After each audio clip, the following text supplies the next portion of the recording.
할렐루야, 여호수아와 함께 실천하는 5번째 시간입니다. 여러분을 주의 이름으로 사랑하고 축복합니다. 하나님 말씀 같이 보겠습니다. 여호수아서 4장 23절입니다. 너희의 하나님 여호와께서 요단 물을 너희 앞에서 마르게 하사 너희를 건너게 하신 것이 너희의 하나님 여호와께서 우리 앞에 홍해를 말리시고 우리를 건너게 하심과 같았나니 이는 땅의 모든 백성에게 여호와의 손이 강하신 것을 알게 하며 너희가 너희의 하나님 여호와를 항상 경외하게 하려 하심이라 하라. 아멘. 오늘은 체험과 신앙이란 주제로 말씀을 같이 나누도록 하겠습니다. 성도는 예수 그리스도를 믿는 자입니다. 우리의 신분이 분명해요. 나는 세상에 그냥 있는 자가 아니라 예수님을 믿는 사람입니다. 그리고 예수님 안에 있는 성도에게는 매일이 새롭습니다. 아침마다 주의 성실하심과 인자하심이 새롭다라고 예레미야가 3장 22절 이하에는 이야기를 하고 있습니다. 아침마다 주의 성실하심이, 주의 인자하심이 크고도 놀랍습니다. 매일이 새 일입니다. 그래서 주님이 은혜를 주시기 때문에 이 매일 새 일이 되는 것이에요. 그리고 그 새 일을 하는 방법을 우리에게 말씀합니다. 하나님의 말씀을 따라가라. 그리고 내적인 준비로 성결하라, 순종하라 라고 그렇게 이야기했습니다. 오늘도 무슨 일을 만날지, 어떤 일이 되어지든지 우리는 말씀 안에서 따라가는 것입니다. 그리고 내 안에 주님 앞에 성결하도록 주님 닮은 자로 되어지고 순종할 때 무슨 일을 만나더라도 우리는 감사가 있고 하나님의 영광이 됩니다. 살아도 떠나도 다 주의 영광을 위한 것이고 먹어도 쉬어도 무엇을 하든지 무슨 일 하든지 예수님의 이름으로 하는 놀라운 복을 받은 것입니다. 예수님과 함께하는 삶이 바로 성도에게 주어진 새 일입니다. 나는 주님과 함께 산다. 예수님은 우리에게 오셨습니다. 하나님이 우리와 함께 하심이라 그 이름을 가지고 오셨어요. 이제 범람한 요단강가에 제사장들의 발이 들어서자 물이 멈추어 섰습니다. 그리고 바닥이 말랐습니다. 말랐다는 것은 중요한 것입니다. 하나님의 은혜가 나타났다라고 하는 것이에요. 기적과 은혜가 나타난 것입니다. 그래서 하나님이 노아 홍수 위에 끝나고 나서 땅이 마를 때까지 기다린 것처럼 또 홍해를 가르시고 하나님이 마른 땅을 건너가신 것처럼 마른 땅은 하나님이 우리에게 예비하여 주신 특별한 은혜입니다. 하나님은 세밀한 분이십니다. 완벽하신 분이십니다. 주님께서 오늘 우리에게 마른 땅의 그 은혜를 주셔서 우리에게 꼭 필요한 하나님의 은혜가 있을 줄로 믿습니다. 놀라운 기적을 체험하였습니다. 그러나 그 체험한 것을 기적을 가지고 황홀한 기억으로 감사한 기억으로 끝나면 안 됩니다. 오늘 믿음으로 간직이 되고 믿음으로 내가 살아낼 수 있는 저는 원동력이 하나님이 나와 함께 하셨기 때문에 여기에 역사하신 하나님, 과거에 내 인생 역사하신 하나님, 나를 여기까지 키워주시고 나를 여기까지 인도하신 하나님, 에베네zer 되신 하나님으로 우리는 앞으로 나아가는 것입니다. 그래서 오늘 본문 체험과 신앙에서 먼저 우리가 기억해야 될 것은 은혜를 기억해야 됩니다. 내게 인생에 돌아보면 하나님의 은혜인 것을 기억을 우리가 살려야 됩니다. 하나님 앞에 이런 은혜를 기억하지 못하면 우리는 하나님 앞에 신실하게 살아갈 수가 없고 능력을 잃어버릴 수가 있습니다. 역사적인 요단강을 건너간 후에 그들이 길갈에 진쳤습니다. 19절에 보니까 첫째 달 10일에 백성이 요단에서 올라와 여리고 동편 경계 길갈에 진침해. 저는 성경을 읽으면서 성경의 역사성, 지리성, 그런 시간성들을 너무너무 감사하게 생각합니다. 어떤 세계의 기록에도 이와 같이 사람들이 지어서 쓸 수가 없는 것이에요. 첫째 달 41일째 되는 41년째 아마 첫째 달인 것 같아요. 애굽에서 나온 지 40년을 광야에서 지냈기 때문에 광야 41년째 첫째 달 10일에 백성이 요단에서 올라와 여리고 동편 경계 길갈에 진침해. 지금도 그 지역이 있습니다. 우리는 그 하나님의 말씀의 역사적인 현장들을 지금도 가지고 있음에 감사하는 것이에요. 그리고 여호수아가 요단에서 가져온 그 12돌을 길갈에 세우고, 이처럼 길갈에 진친 가나안 땅의 첫 번째 진을 친 장소입니다. 하나님의 군대가 진친 역사적인 이 장소로 기억되게 됩니다. 앞으로 이 길갈은 이스라엘 역사에서도 아주 중요한 역할을 하게 돼요. 왜 그래요? 하나님이 주신 가나안의 첫 번째 땅에 그들이 진을 친 장소가 길갈입니다. 그들이 이름을 붙였어요. 수치가 굴러가다라는 뜻입니다. 수치가 굴러가다. 애굽에서 수치가 굴러가다. 그리고 12개의 기념돌을 세워서 후세 사람들에게 믿음의 교육을 합니다. 요단강에서 가져온 거죠. 각 지파에서 한 사람씩 돌을 가지고 와서 세워서 길갈에 기념비를 세웁니다. 21절 이스라엘 자손들에게 말하여 이르되 후일에 너희의 자손들이 그들의 아버지에게 묻기를 이 돌들은 무슨 뜻이니까 하거든 너희는 너희의 자손들에게 알게 하여 이르기를 이스라엘이 마른 땅을 밟고 이 요단을 건넜습니다. 하나님의 은혜는 완벽하다고 이야기를 했습니다. 그래서 자녀들이 묻습니다. 이 돌을 지나갈 때마다 보면서 길갈은 모래가 되어 있는 그런 부분인데 돌이 있어요. 그래서 그 돌들을 보면서 무슨 돌이냐라고 물어볼 때 하나님이 이스라엘로 하여금 마른 땅을 밟고 요단을 건너겠다. 마른 땅 하나님의 은혜의 상징이라고 했습니다. 강을 나누고 하나님이 말려주셔서 건너간데 조금도 부족함이 없도록 해놓은 하나님의 사랑의 은혜입니다. 사람의 기억력은 잊혀지기 쉬워요. 아무리 새기려고 해도 잊혀집니다. 그것이 우리의 마음이에요. 여호수아는 각 지파에서 한 사람씩을 택하여서 이렇게 기념하였습니다. 뿐만 아니라 여기에다도 길갈을 세웠고 또 하나의 기념비를 세웁니다. 바로 제사장들이 그 역사적인 현장 발로 밟고 서 있었던 요단강 그 밟은 자리에 돌들을 세워 놓았어요. 8절에 보니까 이스라엘 자손들이 여호수아가 명령한 대로 행하되 여호와께서 여호수아에게 이르신 대로 여기도 보세요. 너무 성경이 여호수아가 백성들에게 이야기합니다. 그런데 여호수아는 누구에게 말씀을 들었어요? 여호와가 여호수아에게 이르신 대로. 그래서 우리의 신앙은 하나님의 말씀을 따라가는 것이에요. 저도 여러분에게 하나님의 말씀을 증거할 때 그 말씀을 따라 행하는 것입니다. 이스라엘 자손들의 지파의 수를 따라 요단 가운데에서 돌 12를 택하여 자기들이 유숙할 것으로 가져다가 거기에 둘 것이라. 그리고 가져가다 둔 것이 바로 우리가 보았던 길갈이라는 것이었어요. 그리고 또 하나 9절에 여호수아가 또 요단 가운데 곧 언약궤를 맨 제사장들의 발이 선 곳에 돌 12를 세웠더니 오늘까지 거기에 있더라. 이 오늘이란 것은 이 출애굽의 이 세대 이 나온 사람들이 이 편지를 읽고 있는 그 기록을 보고 있는 상황을 이야기하는 것이에요. 그렇게 해서 하나님의 말씀대로 그들이 순종하였고, 그리고 길갈과 또 물이 가득 차버리면 보이지 않습니다. 그러나 가뭄에 그 돌들이 드러나면 보이게 될 것이죠. 그런데 한 번씩 저도 생각을 해봐요. 이스라엘에 가서 이 돌을 한번 봤으면 얼마나 좋을까.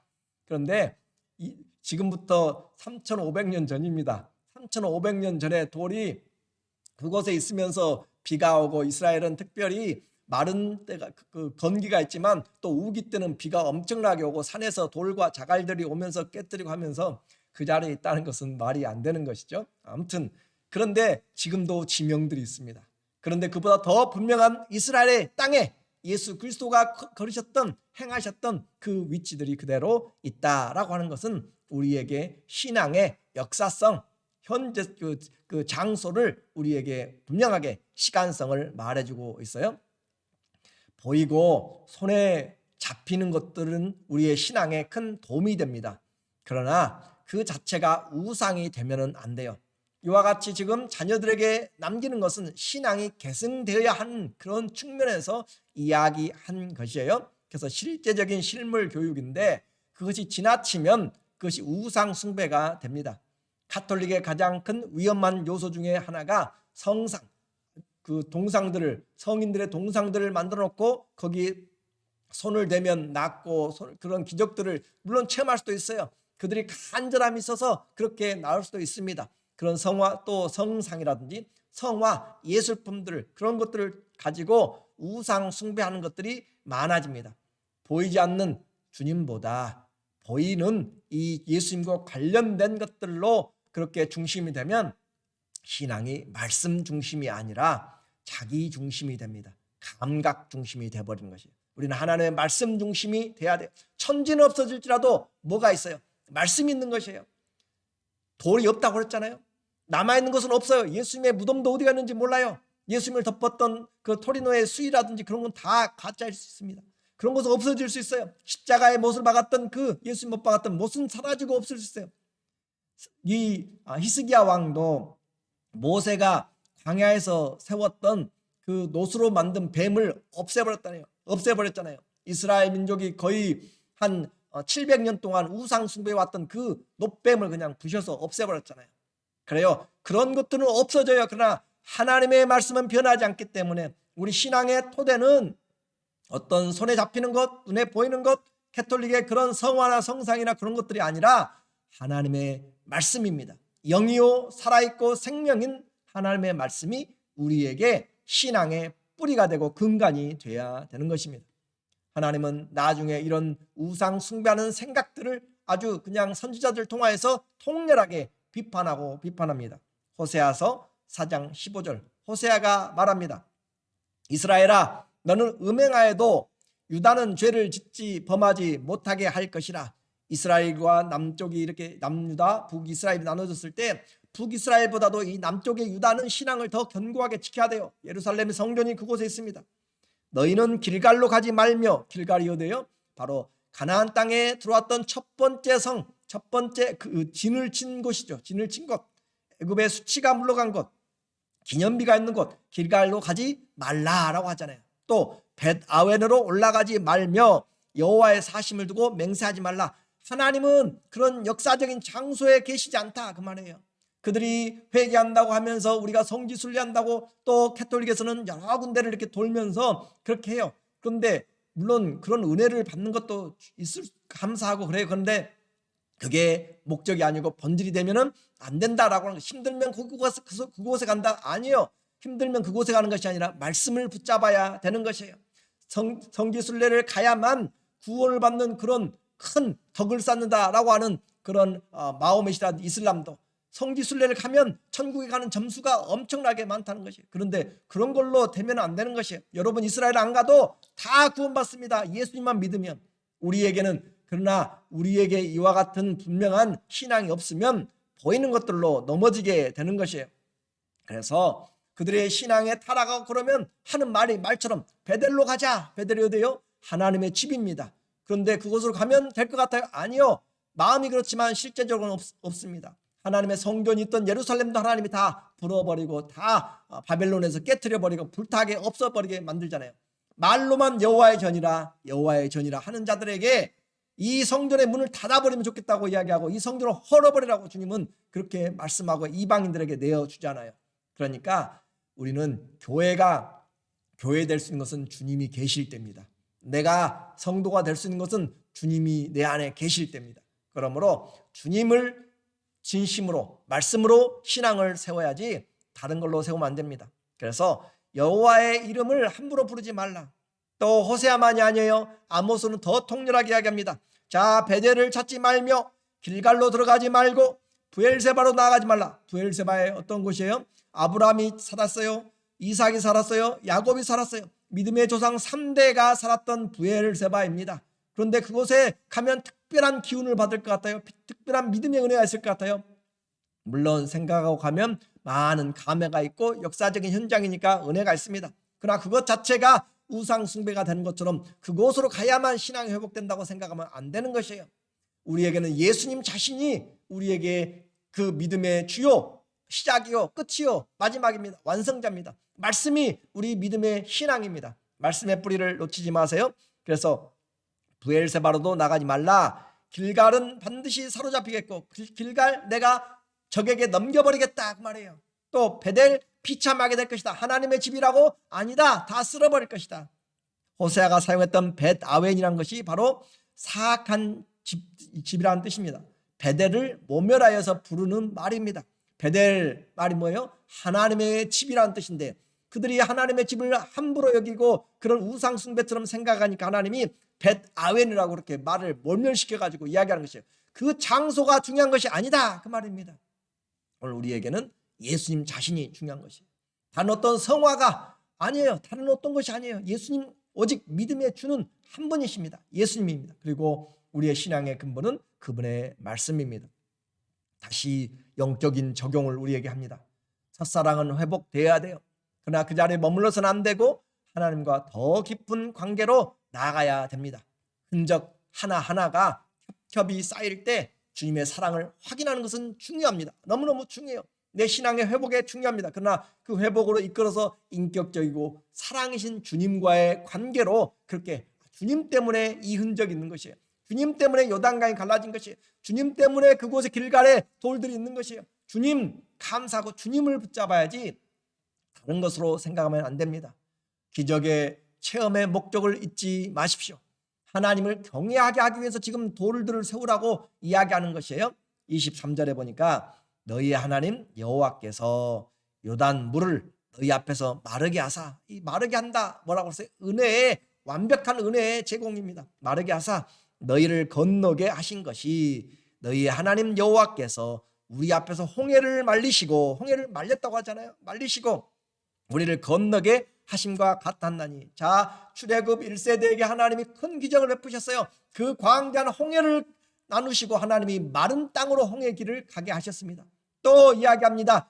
이 출애굽의 후세들에게 하나님이 요단강을 갈랐어요. 그리고 마른 땅으로 가게 합니다. 사이즈는 차이가 나요. 기적의 광범위한 것은 차이가 있지만 하나님이 하신 일은 똑같습니다. 조상들에게 24절에 이는 땅의 모든 백성에게 여호와의 손이 강하신 것을 알게 하며 너희가 너희의 하나님 여호와를 항상 경외하게 하려 하심이라. 이렇게 하신 이유가 뭐예요? 하나님을 경외하게 하기 위해서 하나님이 기적을 베풀어 주셨습니다. 그래서 그렇다면 하나님이 왜 그러면 이 요단강에 이 돌들을 가져와서 기념비를 세우라고 했는가? 믿음이, 기적이 반복되지 않기 때문에 그렇습니다. 자녀들에게 매번 길갈의 체험을 줄 것 같으면 기념비 세울 수가 없어요. 이거 잘 기억해야 됩니다. 왜 하나님 내 앞에서 주님이 십자가에 못 박아주지 않고, 왜 주님이 내 앞에 눈앞에서 부활하지 않아서, 나는 내가 예수님 못 봐서 못 믿겠다라는 사람들이 많아요. 신앙은 결코 그것이 아니라고 했어요. 하나님의 행하신 일들을 우리는 믿음으로 받는 것입니다. 이것은 특별한 그런 홍해를 가는 것, 지금 아무리 여러분이 기도하고 홍해를 다시 한번 갈라주라고 그렇게 해도 그렇게 갈라지지 않을 것입니다. 요단강도 마찬가지입니다. 물론 하나님이 필요하다 그러면 하시겠죠. 그러나 이와 같이 매번 매 순간마다 할 수 있는 것이, 하는 것이 아니, 능력이 없어서가 아니고 할 필요가 없기 때문입니다. 매 후손들마다 하나님이 믿음을 심어주기 위해서 홍해를 갈라야 되고 또 강을 갈라서 기적의 하나님을 보여줄 필요가 없다라고 하는 것이에요. 그러나 하나님의 은혜는 다양하게 옵니다. 예수님은 매번 부활하셔서 의심 많은 도마에게 나를 보고 봐야만 믿느냐라고 할 때 주님은 책망하셨어요. 그리고 그 뒤부터 다른 자에게 매번마다 나타나지 않습니다. 바로 믿음은 그리스도의 말씀을 들을 때 나타나기 때문에 그렇습니다. 사도 베드로, 예수님이 부활하고 무덤에서 보았어요. 또 예수님이 그들이 모여있던 곳에 찾아왔을 때 또 거기서 2번이나 보았어요. 그런데도 어디를 갔어요? 그는 디베랴 바닷가에 가서 고기 잡으러 가노라. 부활한 주님을 봐도 그렇게 주님 앞에 믿음을 제대로 갖지 못하고 떠나갔어요. 부활한 주님이 또 나타나십니다. 그러면서 그에게 3번씩 네가 나를 사랑하느냐라고 하면서 믿음을 회복시켜줘요. 이것은 특별한 일이라고 이야기했습니다. 그래서 하나님 앞에 우리가 이제 배반치 않는 것은 바로 주의 말씀이, 성령이 우리 안에 들어와서 그것을 믿게 할 때 가능하다라고 이야기했습니다. 베드로전서 1장 7절에 봅니다. 베드로가 말합니다. 너희 믿음의 확실함은 불로 연단하여도 없어질 금보다 더 귀하여, 불로 없어진 것보다 더 귀하여서 예수 그리스도께서 나타나실 때에 칭찬과 영광과 존귀를 얻게 할 것이니라. 예수를 너희가 보지 못하였으나 사랑한도다. 베드로는 보고 했어도, 부활한 주님을 또 보고 했어도 그는 고기 잡으러 가버렸어요. 그런데 그가 이제 말합니다. 하나님을 알고 성령을 받고 나니까 흩어져서 고난받고 있고 예수님의 부활한 예수님을 만나보지 못한 자들에게, 흩어진 자들에게 말하는 것이에요. 본도, 갈라디아, 갑바도기냐, 아시아와 흩어져 있는 나그네들에게 편지를 하는 것입니다. 너희가 예수님을 보지 못하였으나 사랑하는도다. 이제도 보지 못하나, 지금도 보지 못해요. 그러나 믿고 말할 수 없는 영광스러운 즐거움으로 기뻐하니. 보지 못한다고 못 믿는 것이 절대 아니에요. 보지 못했어도 우리는 믿음으로 보는 것이고, 믿음으로 영접하는 것이고, 믿음으로 예수님의 살과 피를 먹는 것이에요. 믿고 말할 수 없는 영광스러운 즐거움으로 기뻐하니. 말할 수 없는 기쁨이 있어요. 예수님의 말씀을 믿고 나갈 때, 신앙생활할 때 말로 표현할 수 없는 즐거움이 있어요. 하나님이 우리를 넉넉하게 믿어지도록 만들어주세요. 이것이 하나님이 우리에게 주신 은혜입니다. 그러므로 자녀들에게 매번 길갈의 체험을 줄 것 같으면 하나님이 기념비를 세우라고 하지 않아요. 그렇지 않기 때문에 그들에게 지금 세워서 그들을 하나님의 말씀으로 양육하라 라고 하는 것이에요. 자, 탈무드, 이스라엘의 그런 탈무드에는 어리석은 사람은, 부모는 재산을 남기고, 양식이 있는 부모는 그 양식이 지식이 있단 말이죠. 양식이 있는 그 사람은 지식을 남기고, 그 지혜로운 부모는 자식에게 믿음을 남긴다라고 이야기합니다. 어리석은 사람은 뭘 남겨요? 재산을 남기고, 양식이 있는 사람은 그런 지식을 남기고, 또 지혜 있는 사람은 믿음을 남긴다. 우리는 무엇을 남겨야 돼요? 믿음을 남겨야 됩니다. 체험적 신앙 너무너무 중요합니다. 우리 모두는 살아계신 하나님과의 그런 관계가 필요합니다. 하나님이 나의 하나님이 되어야 돼요. 보이지 않는 하나님을 믿는 것은 마음과 내 생각만으로는 안 돼요. 성령이 깨닫게 해주시고 믿게 해주셔야 믿음이 생기는 것입니다.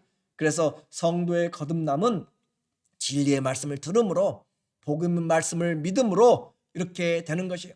하나님의 자녀가 낳는 방법은 말씀을 믿음으로입니다. 진리를 믿음으로입니다. 복음을 듣고 믿음으로. 그래서 하나님의 말씀이 살아있기 때문에, 이 말씀이 영이고 생명이기 때문에 말씀을 영접하면 살아계신 예수님을 영접한 것입니다. 이 말씀이 내게 새겨지게 되는 것이에요. 히브리서 10장 8장 10절에 또 주께서 이르시되 그날 후에 내가 이스라엘 집과 맺을 언약은 이것이니 내 법을 그들의 생각에 두고 그들의 마음에 이것을 기록하리라. 하나님의 법을 마음에 심어준다. 우리 마음에, 내 안에, 내 영에 나는 그들에게 하나님이 되고 그들은 내 백성이 되리라. 그래서 내 안에 하나님이, 예수님이 나의 주, 나의 하나님인 것을 그 어느 것도 빼앗아가지 못한다 라고 그렇게 확신하게 돼요. 왜요? 내 마음에 심어져 버렸기 때문에, 새겨져 버렸기 때문에. 우리 누구든지 예수 그리스도를 주로 고백한 자들에게는 성령이 인을 치셨으며 도장을 치셨어요. 그래서 어느 것도 그것을 빼앗아가지 못해요. 이것이 바로 하나님의 은혜입니다. 결론입니다. 길갈이라고 하는 수치가 굴러간 그곳에 돌비를 세웠습니다. 그걸 보면서 뭘 생각해야 돼요? 하나님이 하셨구나, 하나님이 우리와 함께 하시구나 라고 하는 것을 알아야 됩니다. 오늘 우리에게 뭘 줬어요? 하나님이 바로 이 성경을 우리에게 주셨어요. 예수 그리스도의 사건을 우리에게 주셨습니다. 성도에게 성령으로 새겨진 인치신 그 믿음으로 인하여서 오늘 우리는 십자가를 볼 때 내 앞에서 주님이 돌아가시지 않았어요. 내 앞에서 살지 않았어요. 그럼에도 불구하고 그리스도의 성경의 이 십자가를 볼 때 주님이 나를 위하여서 십자가에 돌아가셨구나 라고 하는 그 체험이 내게 있는 것이에요. 십자가에 피 흘리시고 쏟으신 것이 나를 위한 구속의 피였습니다. 그리고 오늘 내가 이 성경을 볼 때 하나님의 그 역사의 사건, 예수 그리스도의 역사의 사건이 바로 나를 위하여 기록되었어요. 세워진 돌은 다 사라졌습니다. 그러나 기록된 하나님의 말씀은 반드시 이루어진다고 오늘 우리에게 그것과 비교되지 않는, 성상이나 성화나 또 어떤 것으로도 비교되지 않는 하나님의 말씀이, 기록된 말씀이 오늘 우리에게 왔어요. 성경 자체가 우상이 아닙니다. 그 말씀이 우리에게 하나님의 말씀인 것입니다. 그래서 오늘 우리에게 길갈의 은혜와 또 사랑보다 비교할 수 없는, 성경을 볼 때 비교할 수 없는 갈보리의 십자가의 사랑과 은혜가 내 영혼에 박혀져 있는 것이에요. 성경과 내 인생의 역사적인 이 체험이 하나님 앞에서 믿음이 되어야 됩니다. 오늘 예수 그리스도의 역사의 그 현장이 오늘 성경에서 우리에게 이야기한 대로 내 신앙은 그 하나님의 역사와 예수 그리스도의 역사와 성령의 역사가 오늘 내 안에 나의 믿음으로 내 신앙의 체험이 되어서 내 믿음을 통하여 하나님 앞에서 말씀의 기념비가 내 속에 세워지도록 주님 사랑하고 주님 감사하고 주님으로 인하여서 이제도 보지 못하였지만 사랑하고 말할 수 없는 즐거움으로 기뻐하는 믿음으로 승리하는 우리 모두 되시기를, 이 체험의 신앙이 우리에게 불같이 임하시기를 예수님의 이름으로 축원합니다. 아멘. 기도하겠습니다. 하나님 아버지, 우리 모두는 다 성경을 볼 때 체험의 신앙이 있습니다. 이 신앙이 주님 앞에서 올바로 세워지기를 소원합니다. 주님, 그 어디로도 갈 필요가 없이 우리에게 주신 말씀, 우리와 함께 하신 성령님이 우리에게 신앙의 간증이 되고 증인이 되어주고 그 신앙의 열정이 주 안에서 일어나도록 하나님 내 안에 새겨진 그리스도의 성령의 인치심이 내 인생을 온전하게 믿음으로 이끌어갈 수 있도록 나와 우리 교회와 우리 자녀들과 우리의 모든 성도들의 삶에 성령의 이 체험적인 신앙이 있게 하여 주시고 그 말씀을 붙잡고 날마다 더 큰 성령의 행전들을 써나가도록 성령을 물 붓듯이 하여 주시고 기름 붓듯 하여 주시고 능력이 임하게 하여 주시옵소서. 예수님의 이름으로 감사하며 기도드립니다. 아멘. 우리는 하나님의 변하지 않는 말씀에 기념비가 있습니다. 그것을 하나님이 성령으로 우리 안에 새겨주십니다. 말씀을 읽으십시오. 성령으로 읽으십시오. 내 마음에 성령으로 새기십시오. 그것이 신앙의 체험입니다. 오늘 또 우리 남은 인생에 이런 하나님의 말씀과 함께 가는 놀라운 은혜와 축복이 있기를 예수님의 이름으로 축원하고 사랑하고 감사합니다.